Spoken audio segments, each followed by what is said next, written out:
Hello everyone. प्रतिदिन की तरह आज मैं फिर से आप सभी के लिए एक मोस्ट इम्पोर्टेंट टॉपिक लाया हूं और आज के मोस्ट इम्पोर्टेंट टॉपिक में हम सभी भारत पर जो भाषण है, जो अपना जो देश है भारत, जिसे इंग्लिश में इंडिया कहा जाता है, उस पे भाषण हम लोग कवर करने वाले हैं। ये बहुत ही अच्छा भाषण है, आप देख सकते हैं, ये पूरा लिखा हुआ भाषण है। आप चाहे तो इस भाषण को लिख भी सकते हैं, या अगर आप लिखना नहीं चाहते हैं, अपना समय बचाना चाहते हैं, तो आप इसका फ्री PDF फाइल डाउनलोड कर लीजिए। मैं आप सभी के लिए इसका भारत का जो भाषण है उसका फ्री PDF फाइल लाया हूँ। तो ये PDF फाइल आप कहाँ से डाउनलोड कर सकते हैं वो मैं आपको वीडियो के लास्ट में बताऊँगा।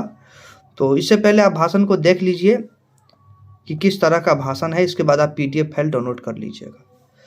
देखिए, भाषण देने के लिए जब भी आप स्टेज पर पहुंचेंगे तो आप किस तरीके से भाषण को दे सकते हैं वो मैं आपको एक एक वाक्य पढ़ के सुनाता हूं। तो चलिए वीडियो को शुरू करते हैं। जब भी आप मंच पर पहुंचेंगे तो पहुंचते ही आपको सबसे पहले कहना है, माननीय मुख्य अतिथि, आदरणीय प्रधानाचार्य, सम्मानित उपाध्यक्ष, सम्मानित शिक्षकगण और मेरे प्रिय साथी छात्र। जैसा कि आप सभी जानते हैं कि आज हम यहाँ गणतंत्र दिवस पर इकट्ठे हुए हैं और मैं यहाँ उपस्थित सभी लोगों को मेरी ओर से इस दिवस की बधाई देना चाहता हूँ। आप यहाँ पे कुछ एडिट कर सकते हैं। अगर आप भारत पे भाषण स्वतंत्रता दिवस पर देना चाहते हैं तो यहाँ पे गणतंत्र के जगह आप स्वतंत्रता दिवस दे सकते हैं और कुछ जानकारियाँ आप यहाँ पे अपने हिसाब से एडिट करके स्वतंत्रता दिवस पर लिख सकते हैं।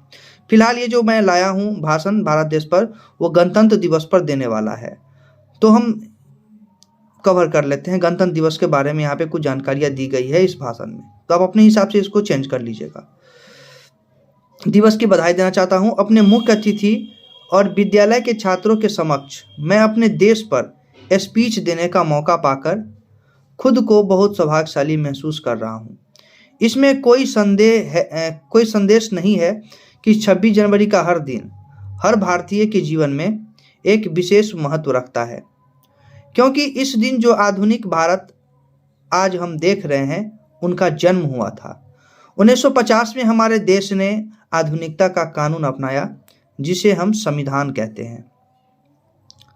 आधुनिक भारत का सार गांधी जी द्वारा वर्णित 4 मौलिक सिद्धांतों में है, अर्थात लोकतंत्र, लिंग समानता, धार्मिक विश्वास की स्वतंत्रता और गरीबी से लिप्त लोगों के लिए आर्थिक विस्तार। इस प्रकार भारत का अतीत काफी उतार चढ़ाव भरा रहा है, लेकिन यह सभी राजनीतिक, सामाजिक और सांस्कृतिक अशांति समेत सभी से विजय हुआ है, जिसने उस समय देश को बहुत बुरी तरह से हिलाकर रख दिया था।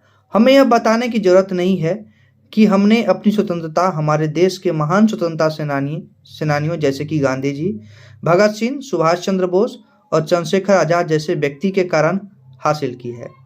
आज के समय में यह कोई आश्चर्य की बात नहीं है कि भारत को दुनिया के प्रसिद्ध और समृद्ध देशों में से एक माना जाता है, तथा भारतीयों के रूप में हमें भी अपने महान ऐतिहासिक, धार्मिक, सांस्कृतिक और भौगोलिक संपत्ति पर गर्व होना चाहिए, जो अलग अलग स्मारकों, कब्रों, इमारतों, मंदिरों आदि के रूप में पाए जाते हैं।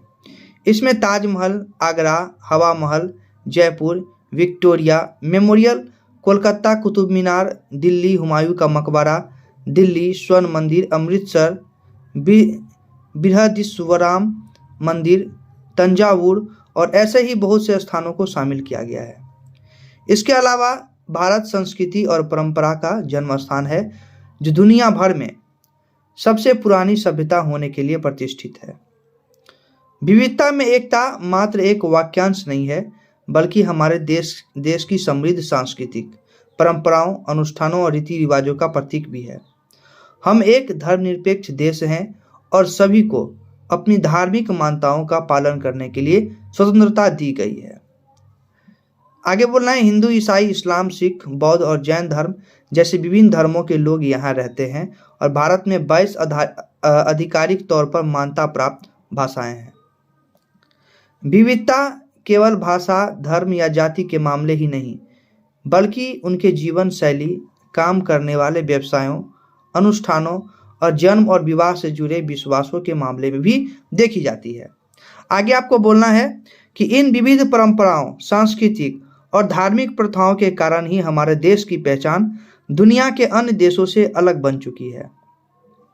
हमारे अतीत में उतार चढ़ाव होने के बावजूद हम प्रगति का जीवन जी रहे हैं, जहां वैश्वीकरण और प्रौद्योगिकी के क्षेत्र में नए आविष्कारों ने हमें वैश्विक बाजार का हिस्सा बनने में सक्षम बना दिया है। जहां अन्य देशों के लोग हमारे भारतीय व्यंजनों को पसंद करते हैं, वहीं भारतीय खुद बहुराष्ट्रीय कंपनियों में काम करते हैं, अंतर्राष्ट्रीय कंपनियों द्वारा बनाए कपड़े पहनते हैं और लग्जरी कार चलाते हैं। हम भी शिक्षा के क्षेत्र में श्रेष्ठ हैं और आज विदेशी व्यापार और वाणिज्य के लिए बाजार को आकर्षित करने के लिए भारत अनुभवी डॉक्टरों, इंजीनियरों, वैज्ञानिकों, तकनीशियनों आदि के सबसे बड़े आपूर्तिकर्ताओं में से एक के रूप में प्रतिष्ठित है। इसीलिए हम सभी को अपने देश के विकास और उपलब्धियों पर गर्व महसूस करना चाहिए और वैश्विक बाजार में अपने देश के हित को मजबूत करने के लिए जो कुछ भी हम कर सकते हैं उसमें योगदान करने के लिए प्रतिज्ञा करना चाहिए और आपको धन्यवाद कहना है और मंच पर से धन्यवाद कहते ही उतरना है। तो आप इस तरीके से भाषण दे सकते हैं अपने देश भारत पर। बहुत ही अच्छा भाषण आप लोग को लगा होगा। आप इसमें कुछ चेंजिंग अपने हिसाब से जरूर कीजिएगा जहां पे आपको लगे कि चेंज हो सकता है। तो आज के लिए बस इतना ही। अगर आप इसका PDF फाइल लेना चाहते हैं, फ्री PDF फाइल, तो एक टेलीग्राम चैनल है जिसका लिंक आपको डिस्क्रिप्शन में मिल जाएगा, उस पर इसका PDF फाइल आपको मिल जाएगा, जाइए और डाउनलोड कर लीजिए।